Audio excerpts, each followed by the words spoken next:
A new baby's an exciting addition to the family. But there are problems, too. He's always asleep. When's he ever going to be any fun? All he ever does is eat and sleep. Yes, eat and sleep. And that's just about all you did, too, when you were a baby.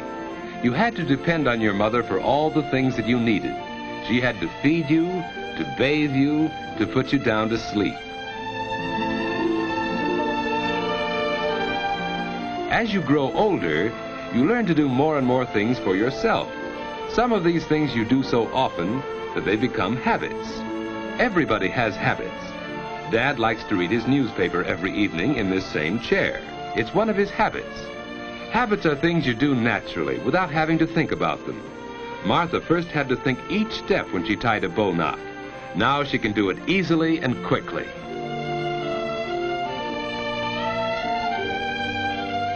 Regular habits make daily living much easier since they help us do things without having to think about them. Some of the habits you learn now may stay with you all your life. All right, children.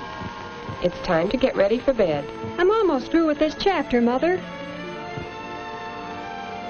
It's time for bed, Susie. You go right to sleep now.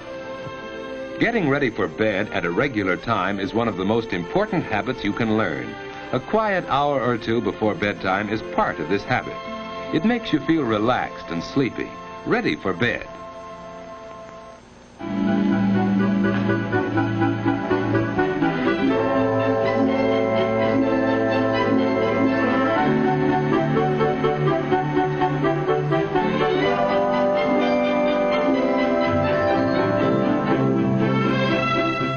Washing up is part of the going to bed habit.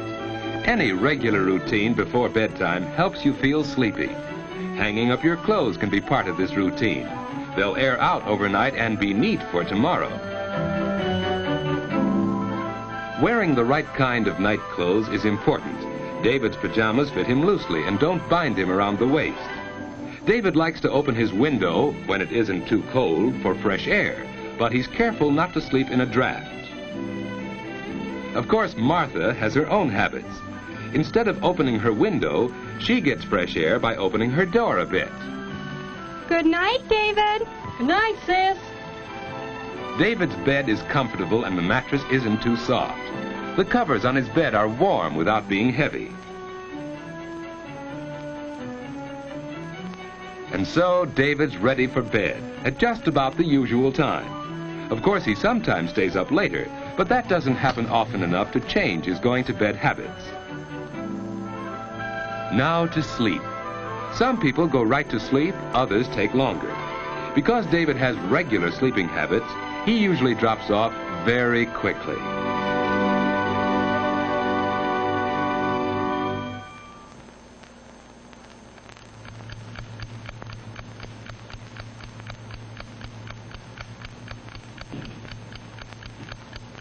David has probably never stopped to think what a wonderful thing sleep is.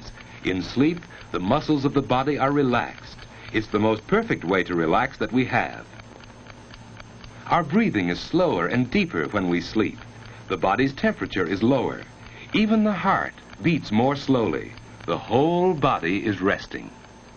To rest all our muscles, we turn in our sleep. Some people turn often, others not so often, but we all do it. It's a normal part of sound, healthy sleep. Dreams are normal, too. Often they're suggested by things around us while we sleep.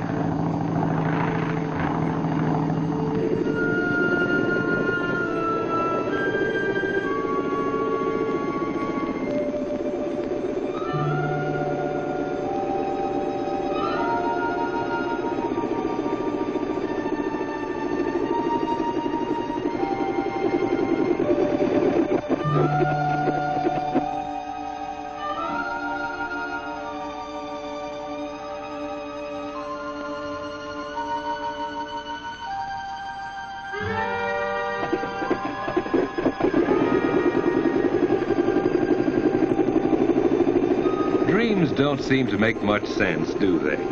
That's because the brain is resting along with the body, so it's less alert when you sleep.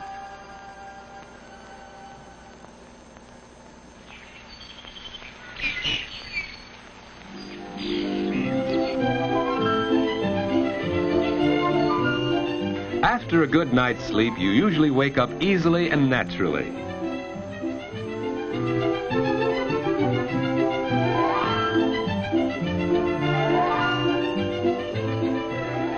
The alarm hasn't rung yet. David finds that he usually wakes up before it goes off. Of course, it takes him a little while to get fully awake. You're never at your best until at least an hour or two afterwards. That's one reason why getting up early is so important.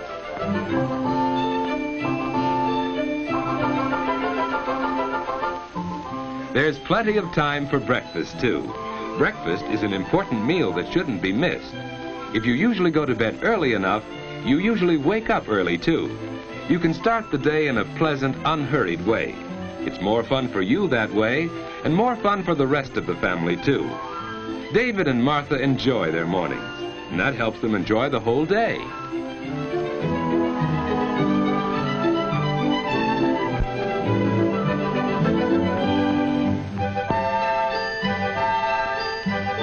As the day goes on, you get more and more value from your regular sleeping habits. Plenty of sleep helps you to be bright and alert to the very end of the day. But what about bad sleeping habits? George just doesn't get enough sleep. And now in the afternoon, he's tired. It's hard for him to pay attention in class. When the teacher calls on him, George just can't seem to remember things that he really ought to know. George doesn't realize it, but his main trouble is bad sleeping habits.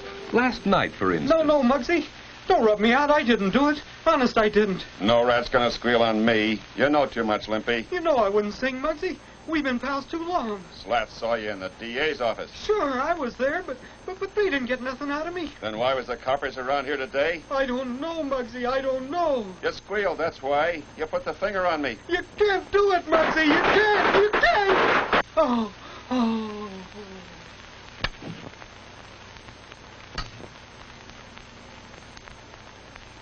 Yes, George has bad sleeping habits. And even when he finally does get into bed, he finds it hard to go to sleep. That's because he hasn't formed the habit of going to sleep at a regular time each night.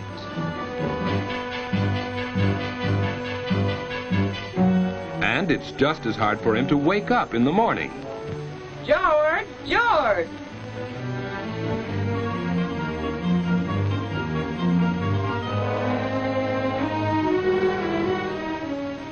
Get up, George. He's still tired because he hasn't had enough sleep.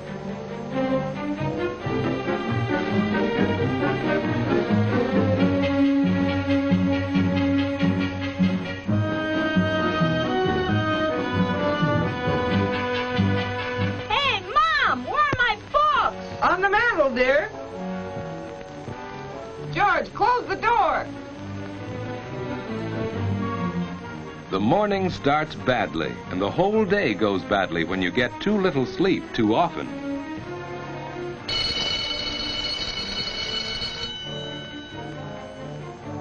And even after class is over, you keep on paying the penalty for bad sleeping habits. You don't have much fun when you're tired and low in energy. Lack of sleep makes it hard for you to do your best. You just can't seem to get into the game and have fun the way the other fellas do.